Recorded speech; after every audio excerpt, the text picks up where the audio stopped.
कुछ questions practice करते हैं ना। तो एक पीडीएफ शेयर की है मैंने क्वेश्चंस की, ठीक है। तो उसमें से एग्जांपल वाइज और जो रिलेवेंट क्वेश्चंस हैं वो मैं करवा रहा हूँ। कुछ क्वेश्चंस आपके प्रैक्टिस के लिए छोड़े हैं मैंने उसमें, ठीक है। और जो भी इन क्वेश्चंस या उन क्वेश्चंस में कभी भी डाउट आए तो आप पूछ सकते हैं ना, मैसेज कर सकते हैं मेरे को, ठीक है। पहला वाला क्वेश्चन में ये कॉपर रॉड है, ठीक है। इसका डायमीटर 10 mm और लोड लगा है 10.6 किलो न्यूटन का, है ना, फोर्स, ठीक है। हमें क्या फाइंड करना है, ई एंड म्यू। हमें डेल्टा उसका एलोंगेशन और डायमीटर का चेंज दिया है, यदि ये बढ़ेगा तो ये घटेगा, वैसे बताया उसमें, ठीक है। करो इस क्वेश्चन को करो, मतलब जब भी अब मैं क्वेश्चन दूँ ना, जैसे डिटेल्स दूँ, तो पहले आप क्वेश्चन ट्राई करो। डाउट्स आता है तो लिख लो, नहीं आता है तो क्वेश्चन सॉल्व कर लो, ठीक है। जो भी माइंड में आता है उस वक्त का जो भी माइंड में आ रहा है, हो रहा है, ठीक है, नहीं हो रहा है, जो दिमाग में आ रहा है उतना तो लिखो कम से कम, है ना। क्वेश्चन आखिर में सॉल्यूशन तो मैं प्रोवाइड करूंगा, लेकिन आपको डाउट जो भी है उनको नोट करना ज़्यादा ज़रूरी है ना।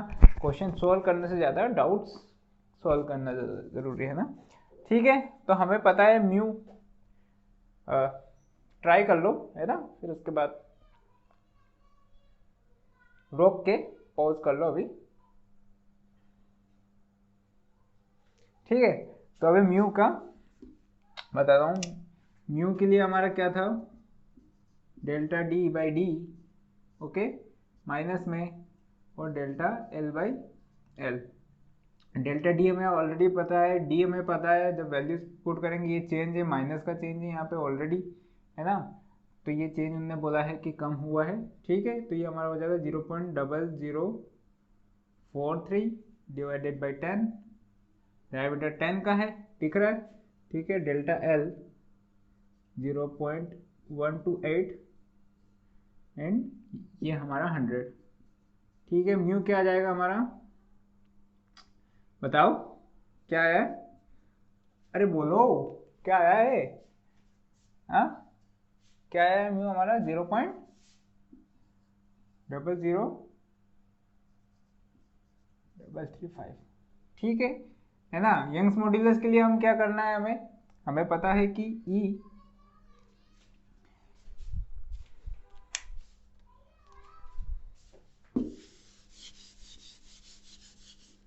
ठीक है, हमें क्या पता है, E equals to stress by strain, है ना। तो स्ट्रेस हमारे पास क्या है, P बाई ए, तो P कितना है हमारा 10.6, एरिया कितना है पाई बाई 4 इंटू 10 का स्क्वायर, ठीक है। ये हो गया किलो न्यूटन पर mm स्क्वायर, mm है ना यहाँ पे, ठीक है। स्ट्रेन हमें पता है, यहाँ का strain delta L by L होगा, तो ये हो गया 0.128 बाई 100, ठीक है। कितना आ जाएगा यंग्स मॉड्यूलस हमारा, बताओ, 105.49 something kilo Newton mm square, ठीक है। बहुत सिंपल सा क्वेश्चन था, बेसिक सा क्वेश्चन था, है ना, ठीक है। ये सिग्मा P बाई ए,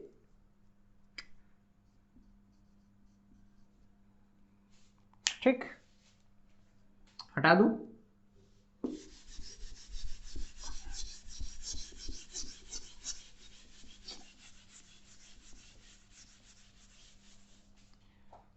हमारे पास माइल्ड स्टील का एक स्पेसिमेन है यहाँ पे, ठीक है। उसका क्या दिया है यहाँ पे, स्ट्रेस स्ट्रेन कर्व दिया है, ये हो गया हमारा स्ट्रेस, ये हो गया हमारा स्ट्रेन, स्ट्रेस स्ट्रेन कर्व दिया है ना। तो हमें क्या पूछा है कि final change in length after load removal, मतलब इनका कहने का ये मतलब हो गया, यदि वो फाइनल चेंज पूछ रहे हैं तो इन्होंने इलास्टिक लिमिट के बाद आगे तक लोड करवा दिया इसको, है ना, तभी वो फाइनल चेंज पूछ रहे हैं ना। यदि नहीं करवाया है तो फाइनल चेंज हमें पता है 0 रहेगा, है ना। तो कैसे फाइंड करेंगे, पहले हम इलास्टिक स्ट्रेन निकाल लें। इलास्टिक स्ट्रेन के लिए क्या करेंगे, करो ट्राई करो, पहले इलास्टिक स्ट्रेन निकालो, ठीक है। फिर टोटल स्ट्रेन निकालो, दोनों का डिफरेंस लो और लेंथ से मल्टीप्लाई कर दो, है ना। ठीक है, मैं करवा रहा हूँ। हमारा जो इलास्टिक स्ट्रेन है वो क्या हो जाएगा, सिग्मा बाई ई हो जाएगा। सिग्मा बाई ई समझ रहे हो ना, सिग्मा है हमारा 250 और ई हो जाएगा हमारा 2 इंटू 10⁻5। माइल्ड स्टील है तो हमें वैसे भी ये लेना मेगा पास्कल में, यहाँ पे दिया है मेगा पास्कल में तो कोई इशू नहीं, मेगा पास्कल न्यूटन पर एम एम स्क्वायर, ठीक है ना। तो हमारा क्या आ जाएगा, ये आ जाएगा 1.25 इंटू 10⁻⁻3। ओके, हम ई टोटल भी निकाल लेते हैं, जो कि इनने बोला है कि इलोंगेशन इसका 6.5 mm हुआ है, उससे भी चेक कर लो। ई टोटल 6.5 बाई 2000 क्या आ जाएगा, ये 3.25 इंटू 10⁻⁻3। ठीक है, ई टोटल ज़्यादा आ रहा है, मतलब प्लास्टिक स्ट्रेन आएगा, तो हमारा EP क्या हो जाएगा, EP equals to ET total minus elastic strain. ठीक है, EP क्या आया हमारा 2 इंटू 10⁻⁻3 और हमारा क्या आ जाएगा, चेंज इन लेंथ के लिए हमें ये पता है कि ये डेल्टा L बाई L होगा, तो लेंथ से मल्टीप्लाई करेंगे तो हमारा हो जाएगा 2 इंटू 10⁻⁻3 इंटू, ठीक है, 4 mm का चेंज आ जाएगा। ठीक है, अब क्या हुआ है हमारे पास बताऊं, यहाँ पे ये हमने ये यदि हमारा कर्व था ऐसा, ठीक है, तो हमने इसको लोड लगाया, लगाना चालू किया, हमारे पास एक स्ट्रेन की वैल्यू आई, कौन सी स्ट्रेन की वैल्यू आई, इलास्टिक स्ट्रेन की वैल्यू, जिसे बोलते हैं हम 1.25 इंटू 10⁻⁻3। ठीक है, यहाँ तक आई, ये इलास्टिक स्ट्रेन की वैल्यू आई, लेकिन हमारा लोड ज़्यादा था, मतलब उसको और ज़्यादा एक्सटेंड करवा दिया उसने। ठीक है, यहाँ तक ओके, और ये वापस जब हमने इसको छोड़ा तो ये ऐसा आ गया, बताया था कैसा, जब उसको रिस्ट्रेंट करते हैं, जब उसको छोड़ देते हैं तो बोलेगा कि भाई हम तो उधर से ही जाएंगे, इधर से ही जाएंगे। ठीक है, तो ये इधर से आ जाएगा, तो ये जो हमारा ये जो टोटल स्ट्रेन था यहाँ वाला, ये हो जाएगा 3.25 10⁻⁻3। आ रहा समझ में, है ना। मतलब इसी के पास दो तरह की स्ट्रेन एनर्जी, यहाँ पे ये इलास्टिक वाली हो गई और यहाँ पे ये प्लास्टिक वाली हो गई। ठीक है, तो ये टोटल वाले में से ये इलास्टिक स्ट्रेन एनर्जी हो गई इस पॉइंट तक के लिए, है ना, क्योंकि इसके नीचे का एरिया वाले में ये इलास्टिक, ये प्लास्टिक, और हमारा जो स्ट्रेन है वो प्लास्टिक स्ट्रेन क्या हो जाएगा, ये जो 3.25 इसमें से 1.25 माइनस किया तो प्लास्टिक स्ट्रेन हमें मिल गया, कितना मिला, ये वाला। ठीक है, समझ में आया कि ये वाला कौन सी है, ये वाली इलास्टिक स्ट्रेन एनर्जी है, और ये हो जाएगी प्लास्टिक स्ट्रेन एनर्जी। ओके, है ना। ठीक है, नेक्स्ट थर्ड वाला क्वेश्चन करो, जब तक मैं बोर्ड रब कर लेता हूँ, है ना, पढ़ो उसको, थर्ड वाले क्वेश्चन को।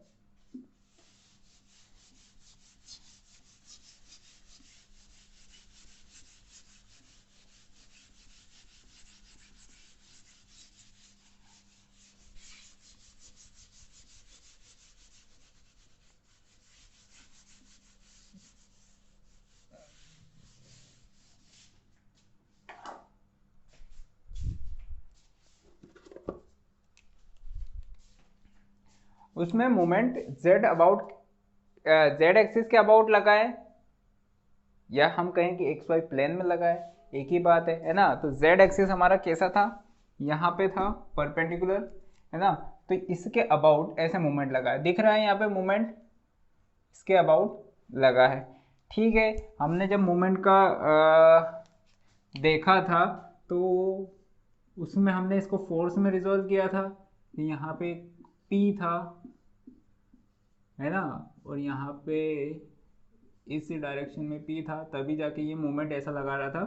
ठीक है, मतलब ये नॉर्मल स्ट्रेस है, नॉर्मल स्ट्रेस है।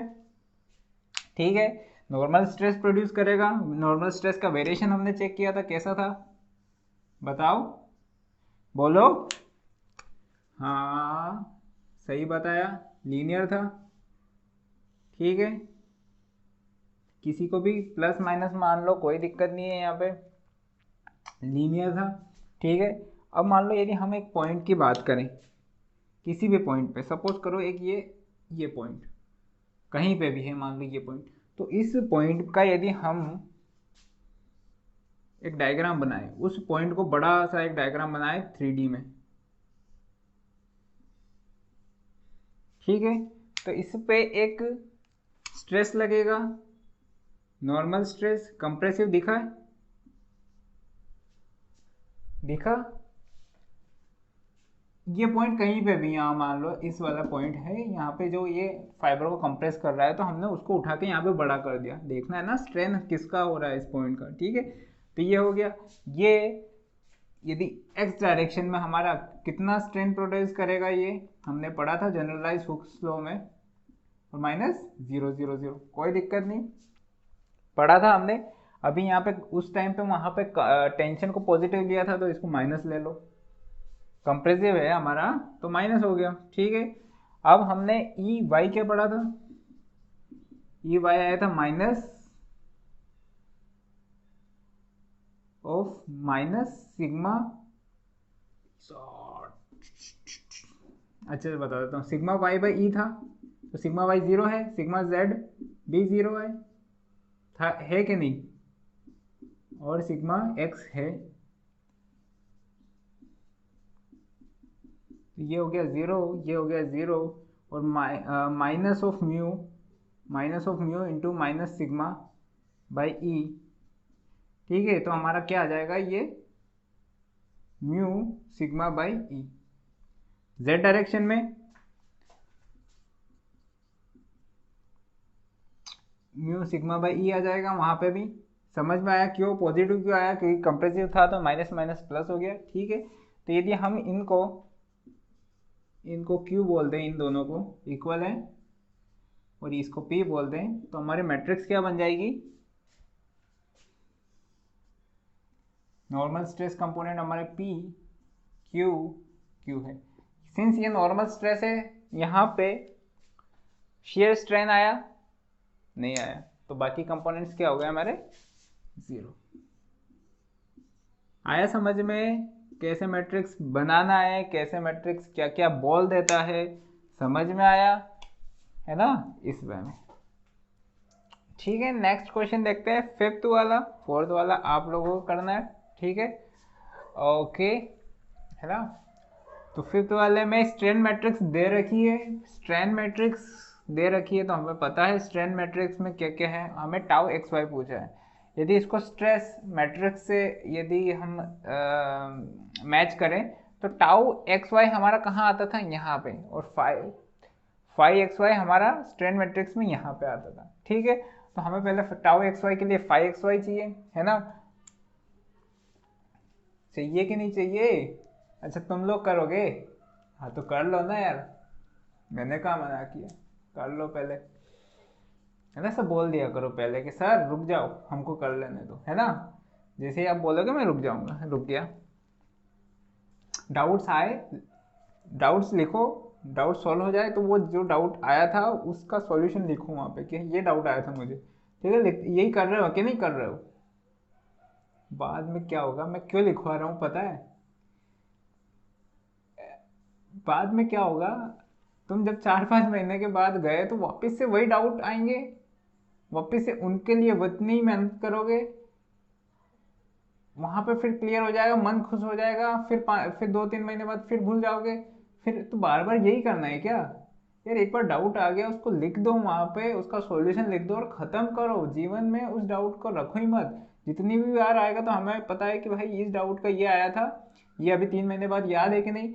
यदि ये याद नहीं है तो 3 महीने बाद अपने दिमाग में आएगा कि यार ये डाउट में फालतू में मैंने अच्छे से इसको समझा था, अब मैं क्यों भूल रहा हूँ, तो वो सेकंड बार में याद हो जाता है। वरना पता चला कि सेकंड बार में डाउट नहीं आया, या डाउट आया भी तो हम उलझ गए, सॉल्यूशन समझ में नहीं आ रहा है, समझ में आया। तो इसलिए ये क्या है, ये रिपीटेटिव नहीं होना चाहिए, इसीलिए कि एक बार में ही ख़त्म करो सारा, है ना। ताकि ये बार बार करने का जो है ये सबसे घटिया चीज़ है इस प्रिपरेशन केस में, कि यार हम जब तक एक बार सिलेबस पूरा कंप्लीट करके दोबारा आते हैं वो गलियाँ साफ़ हो जाती है ना। तो उन गलियों में जब हमें पता ही नहीं रहेगा, जब हम उधर निशानियाँ छोड़ेंगे ही नहीं, तो पता कैसे चलेगा कि हम इन गलियों में घूमे हैं कि नहीं। ठीक है, तो ठीक है, ये वाला क्वेश्चन करो, है ना। टाउ एक्स वाई फाइंड करना है, तो हमें 5xy निकाल दिया, तो 5xy हमारा क्या हो जाएगा बताओ। तुम लोगों का यही आया होगा ना 0.004। तो ना बेटे ना, ये था, है ना 0.04, क्योंकि हमारे यहाँ पे क्या टर्म था स्ट्रेन मैट्रिक्स में, 5/2 था, 5xy/2। ठीक है, तो 5xy/2 ये था, तो 5xy क्या हो जाएगा हमारा 0.004, है ना, 0.008। यही याद रखा करो, है ना, कि 5xy/2 है तो हमें 5xy चाहिए, तो ये अब हमारे पास जो टाउ है, टाउ टाउ ये क्या होगा, टाउ/5 ये हो जाएगा g5, है ना। तो g हमारा कितना है, यहां से देख लो,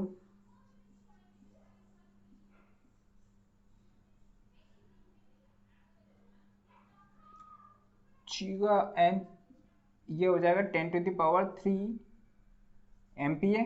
समझ में आया कैसे, है ना। अपन ने मिलियंस में कर दिया इसको जीगा से, ठीक है, इंटू 0.008। ठीक है, तो यहाँ से हमारा टाउ एक्स वाई क्या आ जाएगा 800 मेगा पास्कल, और हमारा क्वेश्चन सॉल्व हो गया। ठीक है, तो ये जनाब क्या कर रहे थे यहाँ पे, ये कुछ नहीं, आपको डाउट डाउट डाउट के लिए दिया, रिडंडेंट इन्फॉर्मेशन, है ना, तो इनका कोई काम नहीं है। तो रिडंडेंट इन्फॉर्मेशन बहुत बार दी जाती है, यहाँ तो फिर भी हम गैस कर पा रहे हैं, बहुत बार पता भी नहीं चलेगा कि यार ये क्यों दे रखा है, ये क्यों दे रखा है, और आप उसके पीछे जाओगे कि इसका क्या करूँ क्या करूँ, कुछ नहीं करना है, काम ही नहीं है। ठीक है, ये हटा दूँ क्या मैं,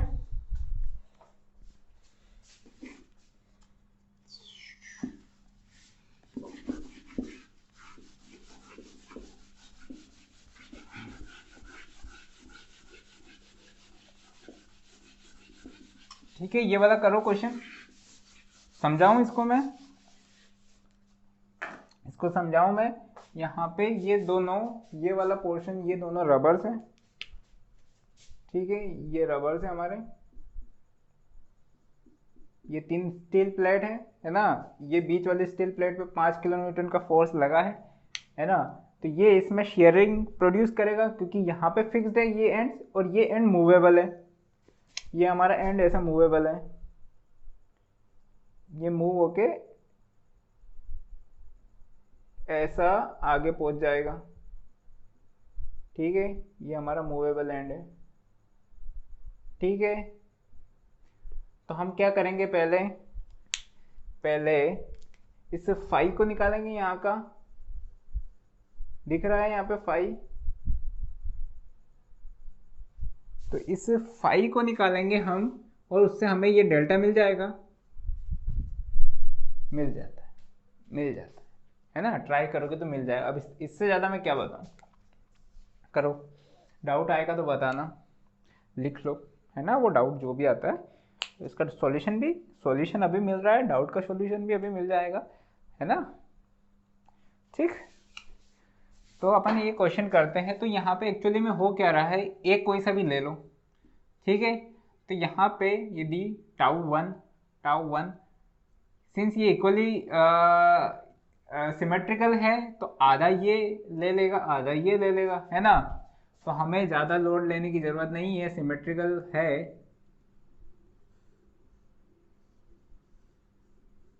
सपोज करो ये ऐसा सिस्टम बन रहा है ना, ये रिजिड बन रहा है और ये हमारा रबर है, ठीक है, यहाँ पर आया टाउ, ठीक है।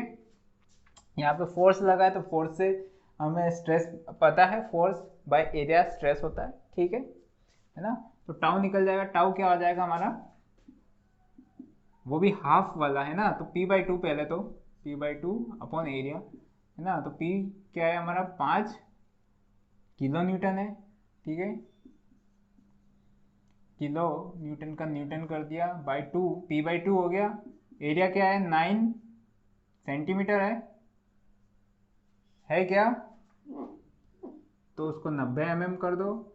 और 5 सेंटीमीटर है B, तो 150 mm कर दो।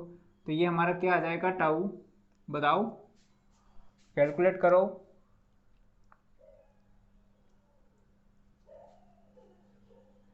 ये आ जाएगा क्या,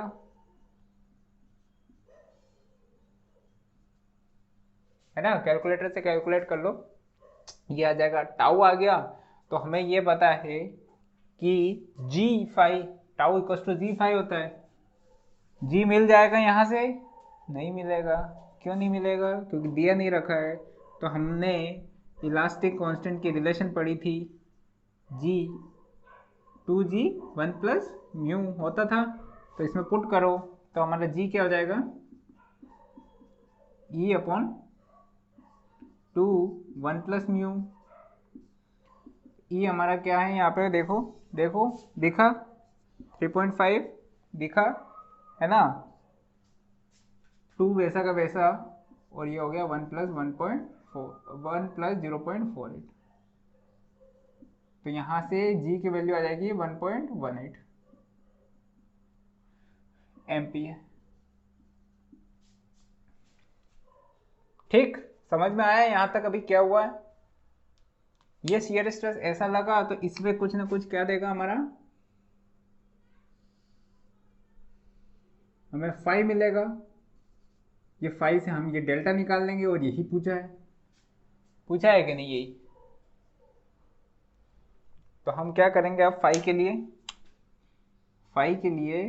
phi equals to tau by G, ठीक है। टाउ हमारा 0.55 और ये हो गया 1.18। तो फाई क्या हो गया हमारा 0.4। कैलकुलेट करो इसको, 0.465। क्या यूनिट क्या आएगी इसकी, यूनिट्स रेडियंस में आएगी, है ना। कभी कभी क्वेश्चन यही आता है, और यदि यहाँ पे डिग्री में पूछा है फाई, तो इस रेडियन को फिर डिग्री में भी कन्वर्ट करना पड़ेगा, पता है ना, 180/पाई है ना। तो उससे डिग्री में हो जाएगा। लेकिन हमें क्या करना है अभी हमें क्या करना है, हमें डेल्टा फाइंड करना है, ठीक है। तो हमारा जो डेल्टा है, delta equals to delta by phi, नहीं डेल्टा बाई ये वाला विड्थ, ये वाला विड्थ एच बोल दो इसको, या फिर इसको यहाँ से देख लो, ये हमारा डेल्टा है ये H,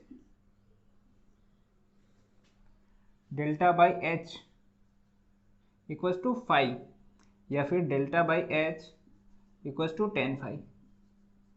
C 10 phi is exact, है ना, लेकिन बहुत छोटा है। तो 10 फाई और 5 बराबर होते हैं, दोनों से कैलकुलेट करो, वेरिएशन चेक करो, डाउट आता है ना तो चेक करो कि दोनों है, दोनों सही है, लेकिन ये एग्जैक्ट है, ये अप्रोक्स है ना। तो ये यहाँ पे हमारे फाई हमें मिल गया, एज हमें पता है 1.75। तो डेल्टा क्या आ जाएगा हमारा, ये है हमारा 1.75 इंटू 10 ऑफ 0. ये हमारा ये वाला 5 0.465। अब ये जो वर्चुअल कैलकुलेटर है अपना, ये फिर अपना ये साइंटिफिक कैलकुलेटर, इसमें एक मोड होता है रेडियन या डिग्री। यदि डिग्री मोड पे है तो वो ये बाय डिफॉल्ट ये जो 5 है ना, इसको डिग्री में ले लेगा। तो क्वेश्चन यहाँ पे भी गलत हो जाता है गेट में, है ना। तो हमें वर्चुअल कैलकुलेटर या कहीं पे भी यूज़ करना हो तो यहाँ पे रेडियंस में मतलब वो वाला मोड सिलेक्ट करके ही करना है। तो हमारा डेल्टा क्या आ जाएगा, बताओ, ये आ जाएगा क्या,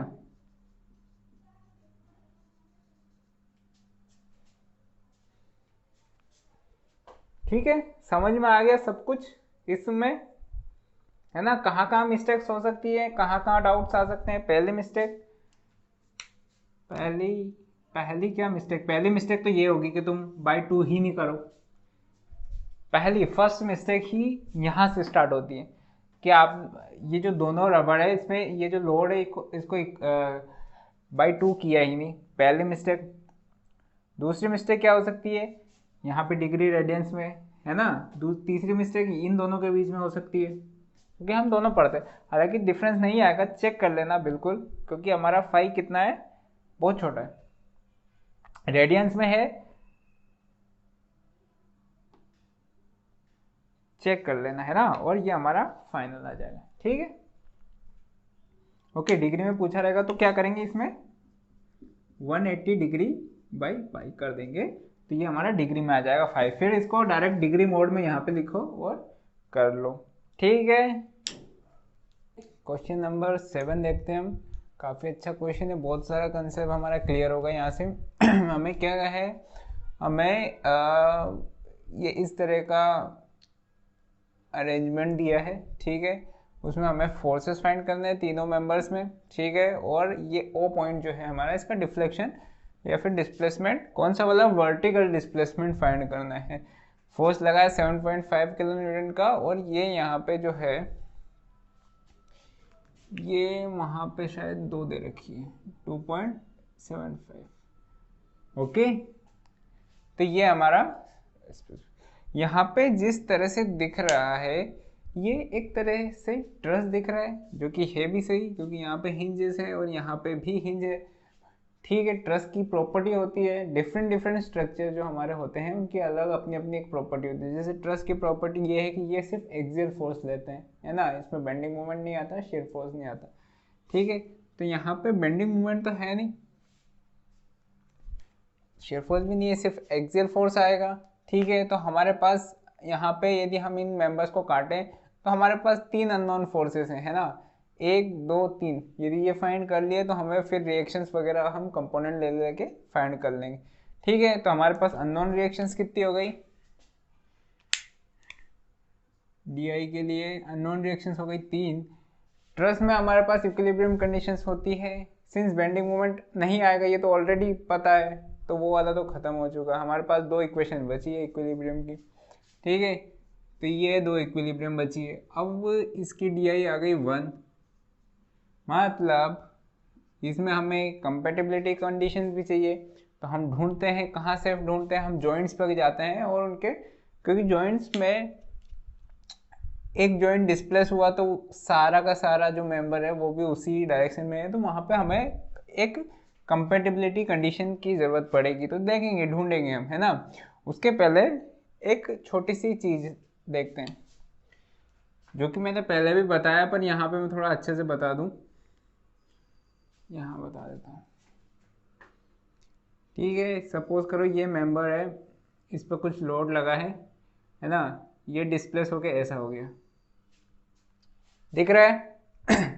यदि इसका आपको एक्स वाई डायरेक्शन पता है, दिस इज एक्स वाई, ठीक है। यदि मैं डेल्टा एक्स बताऊं, इसका डेल्टा एक्स कितना है, ठीक है।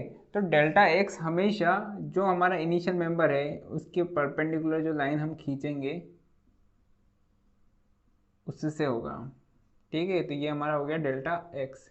डेल्टा वाई इस वाई एक्सिस के अबाउट जो परपेंडिकुलर डिस्टेंस है वो हो जाएगा, तो इस पॉइंट का ये हो जाएगा हमारा डेल्टा वाई। समझ में आया। हम इसको डायरेक्ट इस पॉइंट से ऐसा या फिर हमें इंक्लाइन नहीं लेना, हमें डेल्टा एक्स दिया है तो उसके परपेंडिकुलर यहाँ पे, यदि यही मैं डायग्राम बनाया और ये हमारा मेंबर है, ये लाइन है हमारी, ठीक है। यदि मेरा मेंबर डिस्प्लेस होकर यहाँ पे आ गया ऐसा इसी लाइन पे, तो इसका डेल्टा एक्स क्या होगा, इसका डेल्टा एक्स, है ना, ये ऐसे मेंबर नहीं है, ठीक है। तो डेल्टा एक्स क्या हो जाएगा हमारा 0। समझ में आया क्यों 0, क्योंकि इसने इस वाले जो हमारा जो परपेंडिकुलर एक्सिस है उस पॉइंट से उससे 1% भी आगे नहीं गया। ठीक है, तो समझ में आया। यदि हमको डेल्टा कैलकुलेट, ये ड्रॉ कर लो, बहुत इंपॉर्टेंट है स्ट्रक्चर में, तो यही है सब कुछ, है ना। ठीक है,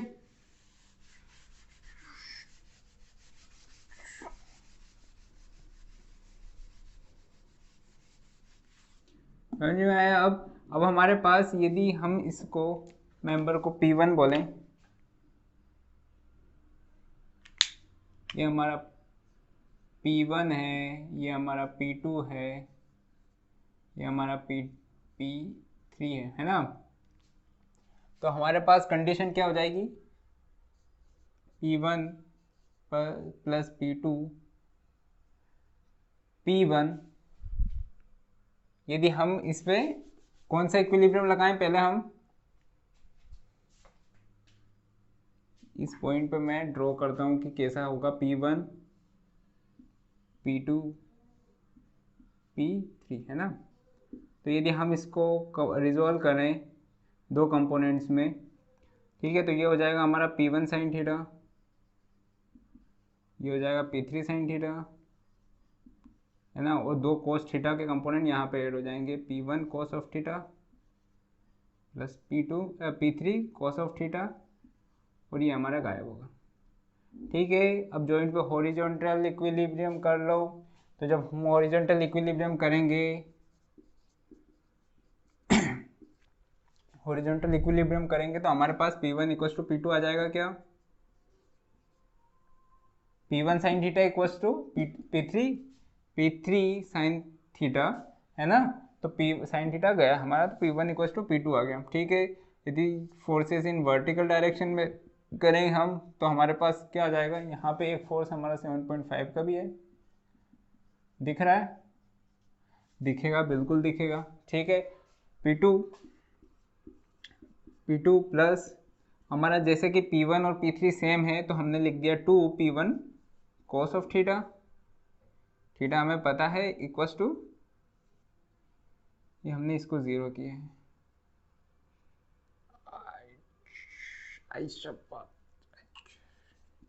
Fy equals to vertical equals to 0, है ना। तो ये हमारा हो गया 7.5। समझ में आया, ये अपवर्ड से, ये डाउनवर्ड से 7.5। ठीक है, हमारे पास इक्वेशन क्या क्या आ गई, एक तो ये आ गई, एक ये आ गई। अब हमारे पास 3 अननोन फोर्सेस थे, हमें एक कंपेटिबिलिटी इक्वेशन और चाहिए, है ना। तो यदि ये वाला पॉइंट इसको नीचे खींच रहा है, ठीक है, तो ये वाला जो पॉइंट है ये यहाँ पे शिफ्ट हो जाएगा, मान लो ये पॉइंट आ जाएगा, ये मेंबर किस वे में आ जाएगा, ऐसा आ जाएगा, ये मेंबर ऐसा आ जाएगा। ठीक है, और ये तो है ही है। अब हमने क्या बोला था कि इसके परपेंडिकुलर के बाद जो भी रहेगा वो उसका डिफ्लेक्शन रहेगा। सिंस यहाँ पे एक्सियल फोर्स लगा है, एक्सियल डिफ्लेक्शन के लिए हम इसके क्या करेंगे, इसकी परपेंडिकुलर डायरेक्शंस चेक करेंगे दोनों की। मतलब ये जो यहाँ पे पॉइंट है हमारा ए डैश, इसका डायग्राम मैं बनाऊंगा अच्छे से, A dash, O dash and B dash, है ना। इसका मैं डायग्राम यहाँ बनाता हूँ अच्छे से। क्या आया हमारे पास, ये ओ था, ये ओ डैश पे पहुँच गया, है ना। ए डैश ये रहा, और ये रहा हमारा बी डैश। ए डैश हमें एक्सियल डिफरेंस चाहिए, तो उस परपेंडिकुलर से ऐसा डिस्टेंस, तो ये हमारा हो गया, हमारा Δ1 हो गया, ये हो गया हमारा Δ2 परपेंडिकुलर उसके यहाँ से डिस्टेंस, और ये Δ3, Δ1 Δ3 तो हमारा बराबर है। ठीक है, ये हमारा हो गया थीटा, है ना, क्या है 25 डिग्री। ठीक है, तो यहाँ से क्या आ रहा है हमारा, एक इक्वेशन बन रही है, क्या बन रही है कि Δ1 equals to Δ2 cos of theta. समझ में आया कैसे, ये हमारा राइट एंगल ट्राइंगल है। ओके, तो ये हमारे पास एक और कंपेटिबिलिटी कंडीशन बन गई। इसमें वैल्यू पुट करेंगे हम, हमारा P1 L1, इनके एरियाज कांस्टेंट है और इनका यंग्स मॉड्यूलस भी कांस्टेंट है, तो A1 E1 जो कि ए ई है, ठीक है, delta one equals to P two L two by A two E two जो कि कांस्टेंट है, ठीक है, और ये हो गया हमारा कॉस ऑफ थीटा। पुट करो इसकी वैल्यू, L1 क्या आ जाएगा हमारा, L1 इस ट्राइंगल से आ जाएगा कि 2.75 बाई कॉस ऑफ थीटा, ठीक है। तो हमारा L1 जो आएगा, L1 विल बी 3.034 मीटर। क्या होगा L1, समझ में आया, 2.75, क्योंकि L2 हमारा 2.75 है, ठीक है, और L2 हमारा 2.75 मीटर, ठीक है। ये आ जाएगा, इसकी वैल्यू यहाँ पे पुट करो तो हमारे पास P1 equals to something and P2, तो वो समथिंग में देख लेता हूँ क्या है, ठीक है, ये आ जाएगा, है ना। तो इसमें हमारा सारे वैल्यूज तो पता है ना, ये तो कटम कटा है, ये L1 है 3.03, ये हमारा 2.75, ये है थीटा हमारा 25 डिग्री, तो ये आ जाएगा, ठीक है। ये P1 की वैल्यू यहाँ पुट करो और P1 जो हमारा फाइनल आएगा वो आएगा 3.014 किलो न्यूटन, ठीक है। P2 आ जाएगा, और यही P3 भी है क्या, ठीक है हमें पता है, और P2 आ जाएगा हमारा 2.47 किलो न्यूटन, ठीक है। ये हमारा आंसर आ गया। अब समझ में आया, ये इम्पोर्टेंट है समझना, है ना, इसमें डाउट नहीं होना चाहिए। बताया मैंने कि इस जो भी हमारा एक्सियल, हम यहाँ से नहीं करेंगे कि यार ये वाला एक्सियल हो गया, नहीं, हमारा एक्सियल वो है कि इस लाइन से परपेंडिकुलर कितना शिफ्ट हुआ है। यदि ये पॉइंट यहाँ आ जाता तो भी हम परपेंडिकुलर ही शिफ्ट देखते, है ना। ये क्योंकि ये बहुत बहुत छोटे डिफ्लेक्शंस हैं, तो थीटा भी चेंज नहीं होता है इनका, वैसे बहुत ही छोटे माइन्यूट डिफ्लेक्शंस। यही यदि हम अब डेल्टा हमें यदि फाइंड करना है तो किसी में भी P1 L1 बाई ए कर लो, ठीक है। वैसे ए नहीं दिया है तो हमें कोई डेल्टा निकालना नहीं है ना। बाकी हम कहाँ से निकाल सकते हैं, हम P1 P2 की वैल्यू हमें पता है, तो हम उसमें डेल्टा में पुट करेंगे और निकल जाएगा, ठीक है। इसमें सारी चीज़ों को मैंने अच्छे से डिटेल्स में बताया है, एक एक पॉइंट को मैंने, है ना। ये तो देखो नॉर्मल मैथ्स है, हमको ये तो करना ही है, गेट में आए हैं तो इससे तो नहीं छूटेंगे, ठीक है। बाकी कंसेप्ट, ये एक कंसेप्ट है अपना, ये कैसे आया ये समझना है, ये कंसेप्ट है, और ये एक ट्राइंगल है, ये कंसेप्ट है ना, ठीक। Next question number 10। Question number 10 को पढ़ लो, आराम से पढ़ लो, और कुछ समझ में आ रहा है उसमें, ठीक है। नया टाइप का क्वेश्चन है, तो हम देख लेते हैं क्या किया है इन्होंने। एक रॉड लिया और उसको ऐसे घुमाना चालू किया, कौन से एक्सिस के अबाउट, ये वाला एक्सिस के अबाउट, है ना, वर्टिकल एक्सिस के अबाउट। और कौन से प्लेन में ये रोटेट हो रही है, हॉरिजॉन्टल प्लेन में ऐसे रोटेट हो रही है, ऐसे ऐसे, है ना, हॉरिजॉन्टल वाले प्लेन में ऐसे रोटेट हो रही है, वर्टिकल एक्सिस के अबाउट, है ना, ठीक है। अब यहाँ पे रो दिया है, ठीक है, रो का देखेंगे हमें यहाँ पे गामा क्यों नहीं दिया, या फिर रो ही क्यों दिया, ठीक है। क्रॉस सेक्शनल एरिया दिया है ए का इसमें, और हमको इसमें इसका एलोंगेशन बताना। हमें पता है कि जब ये सर्कुलर डायरेक्शन में ऐसे घूमेगी, रोटेशन होगा इसका, तो इस पर एक सेंट्रीफ्यूगल फोर्स लगेगा बाहर की साइड और इसको एलोंगेट करेगा, ठीक है। तो हम यहाँ पे जो हमारा कंडीशन है कि एक हमारा क्रॉस सेक्शनल एरिया कॉन्स्टेंट है, ठीक है।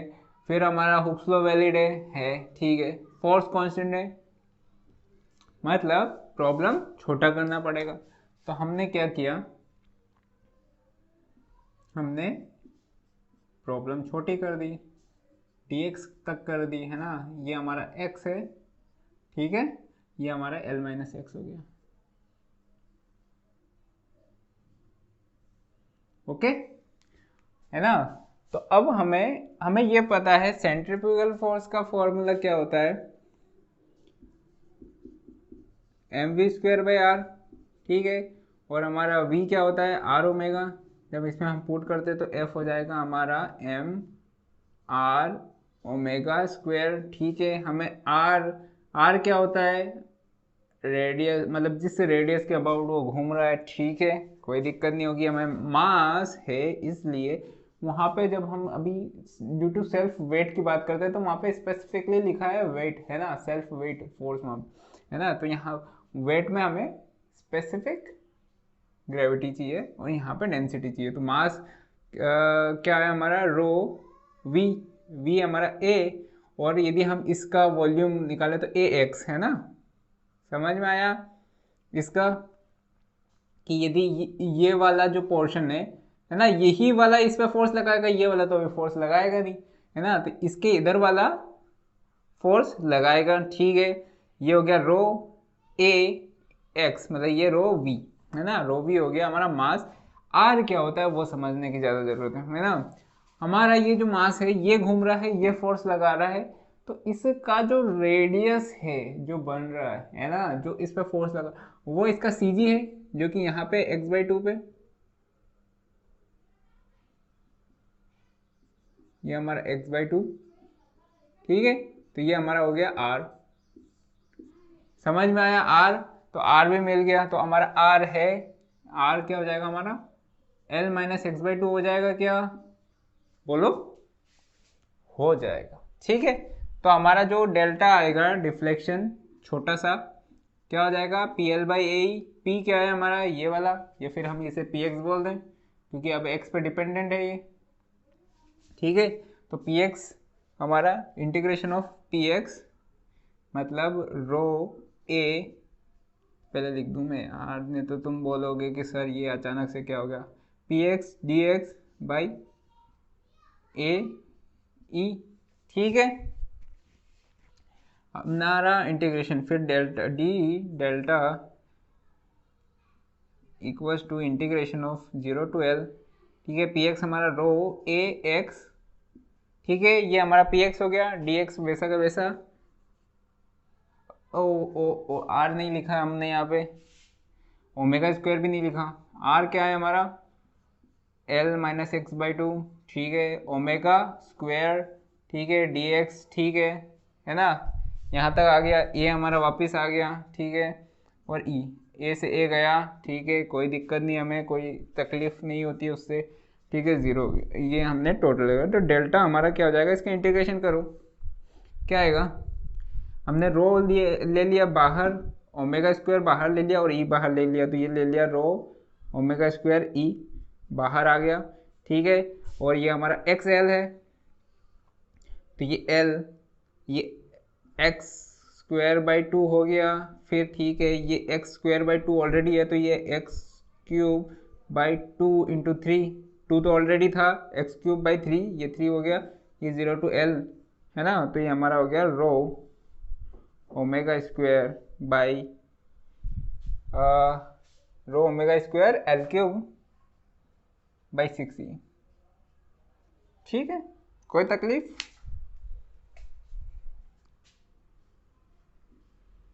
कोई तकलीफ नहीं है।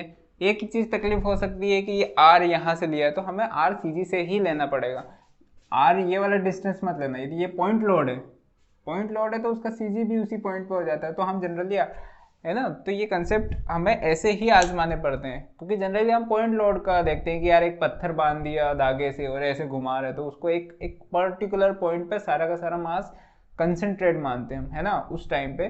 तो हमारा आर वही रहता है जो उस धागे का लेंथ रहता है जनरली, है ना। लेकिन यहाँ पे क्या है, यहाँ पे ये डिस्ट्रीब्यूटेड मास है ना, मतलब फैला हुआ मास है, तो इसका ऐसा हो जाए। बाकी कोई ऐसा कुछ मतलब समझने में कोई प्रॉब्लम्स आ रही है क्या, यदि आती हो, यदि ऐसा लगता है ना, तो मुझे बताना, मतलब कि क्या क्या मैं इम्प्रूवमेंट कर सकता हूँ, क्योंकि मैं ट्राई तो यही कर रहा हूँ कि मैं हर चीज़ आपको पॉइंट आउट कर दूँ कि कहाँ पे लोगों का स्पेसिफिक डाउट आता है, ठीक है।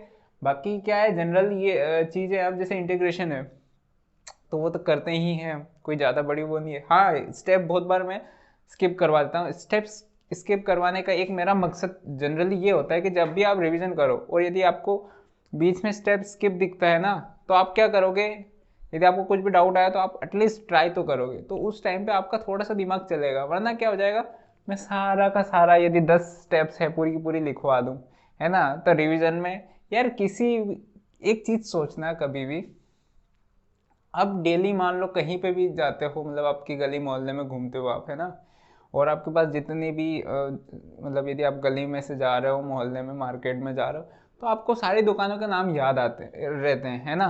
मतलब आप चलते चलते जाते हो तो आपको पता है कि ये मिठाई भंडार है, यहाँ पे ये होटल है, इसका ऐसा नाम है ना। लेकिन किसी दिन मैं आपको यहीं पे बैठूं और मैं बोलूं कि अब जाके अब यहीं से आप बताओ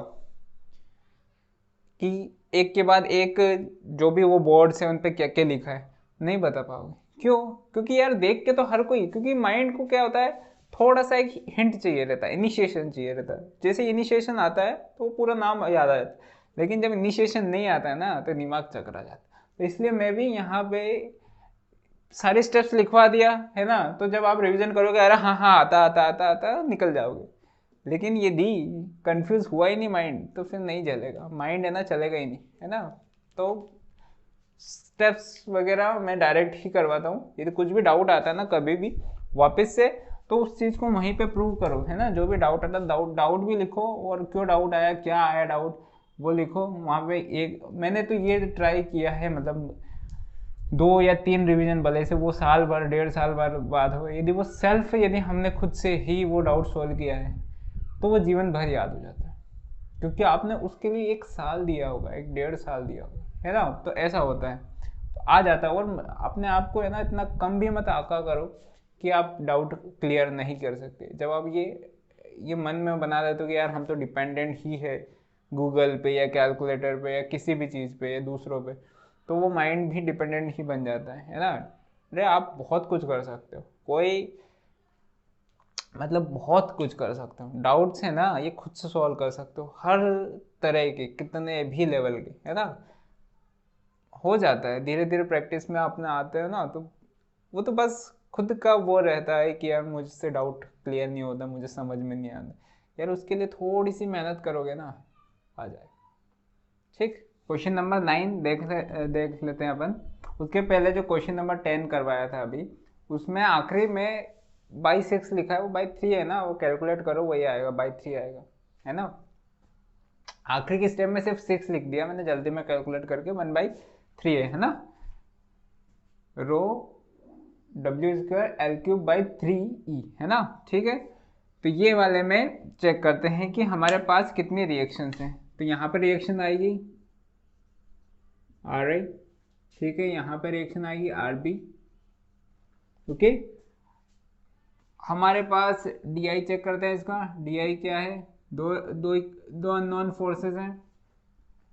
कंपेटिबल हमारे पास इक्विलिब्रियम इक्वेशन कितनी है, एक, क्योंकि हॉरिजॉन्टल में फोर्सेस नहीं है, मूवमेंट वगैरह भी नहीं है, तो हमारे पास एक ही इक्विलिब्रियम है, मतलब इसकी DI है 1, है ना। तो कंपेटिबिलिटी कंडीशन चाहिए हमें को, ठीक है। तो वो क्या होगी कि सिंस ये फिक्स्ड डिजिट है, फिक्स्ड सपोर्ट है ना, तो इनके बीच का डिस्टेंस तो चेंज ही होगा, ठीक है। ये जो कंपेटिबिलिटी कंडीशंस हम बताते हैं, ये याद रखने की चीज़ है कि आप कहाँ कहाँ कंपेटिबिलिटी कंडीशन लगा सकते हो, मतलब क्या क्या किन किन जगहों पे कंपेटिबिलिटी है ना, डिफ्लेक्शन की। तो यहाँ पे है कि यहाँ का चेंज नहीं होता, तो एक पॉइंट हो गया कि भाई यहाँ के ये जो है इनका डिस्टेंस चेंज नहीं होता, या फिर हम बोले कि जॉइंट पे डिस्टेंस सबका डिस्प्लेसमेंट सेम होता है, तो ये कंपेटिबिलिटी कंडीशंस होती है ना। ठीक है, तो यहाँ पे हमारा मतलब यदि हमारा इसका डेल्टा और इसका डेल्टा, तीनों का डेल्टा का समेशन करें तो वो हमेशा 0 ही आएगा, है ना। क्यों? क्योंकि इन दोनों का मतलब कुछ भी हो जाए, ये आपस में कंप्रेस हो सकते हैं, आपस में एक्सपेंड हो सकते हैं, लेकिन जो ओवरऑल जो इनका तीनों का समेशन होगा वो 0 होगा। यदि हम इनको देखें तो हम इनको काट लें, अलग अलग काट लें, है ना। तो ये काटा हमने एक, ये हमारा AC है ना, तो ये हमारा R है A, इसको इक्विलिब्रियम में रखने के लिए इधर RA आएगा, बिल्कुल आएगा, ठीक है। यहाँ पे फिर उसके बाद इक्वल एंड अपोजिट उधर जाएगा, बिल्कुल जाएगा। समझ में आता है मैं कैसे, इससे RA कैसे आया इक्विलिब्रियम के लिए, यहाँ से RA इधर कैसे गया, सेक्शन में यदि दोनों साइड फोर्सेस यदि इधर साइड है तो उधर इक्वल एंड अपोजिट फोर्सेस रहेंगे, तो ये हमारा RA इधर शिफ्ट हो गया, ठीक है।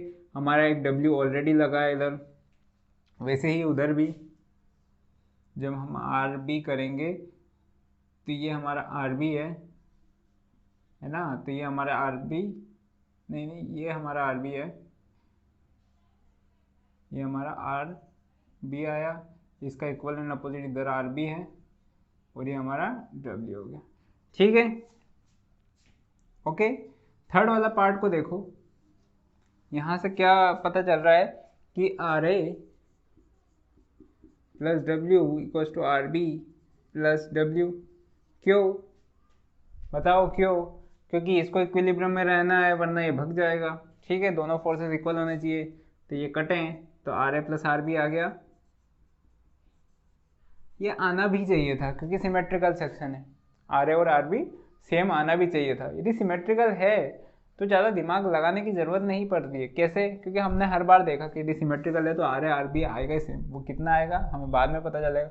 अब मान लो यदि इसका डेल्टा 1 है, डेल्टा 2 है, ये डेल्टा 3 है, तो हमें पता है P L by A, P L by A, P L by A. तो हमारे पास कंडीशन क्या है? Delta 1 plus delta 2 plus delta 3 equals to 0। क्या है ये? Compatibility condition.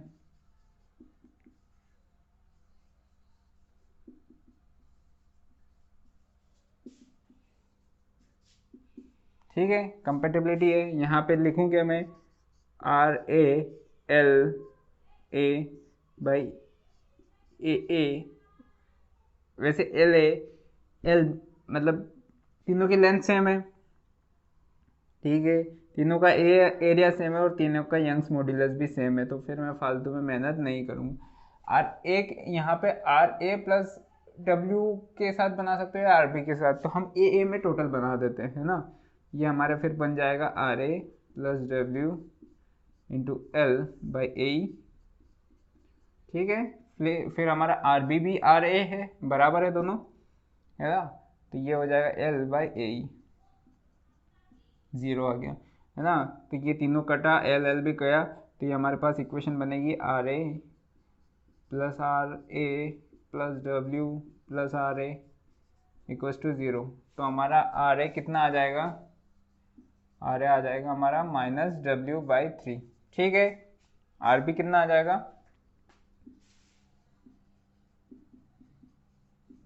मतलब ये जो माइनस है ना, तो हमारी जो डायरेक्शन है इसके अपोजिट है। ठीक है, तो हमारा आर ए रहेगा इस साइड, आर बी रहेगा उस साइड, और कितना रहेगा? इतना रहेगा। तो समझ में आया कैसे अंदर यहाँ से फोर्स इक्विलिब्रियम यहाँ पे, फिर सेक्शन जो हमारा यहाँ पे इसका इंटरनल फोर्स है, तो ये इक्वल एंड अपोजिट उधर जाएगा। ये एक्सटर्नल फोर्स है, डब्ल्यू जो है ना ये बाहर से लगा है, लेकिन इंटरनल फोर्स तो हमें वहाँ पे शो करवाना पड़ेगा। ठीक है, तो ये ऐसे हमें आर ए आर बी मिल जाएगा। ठीक है।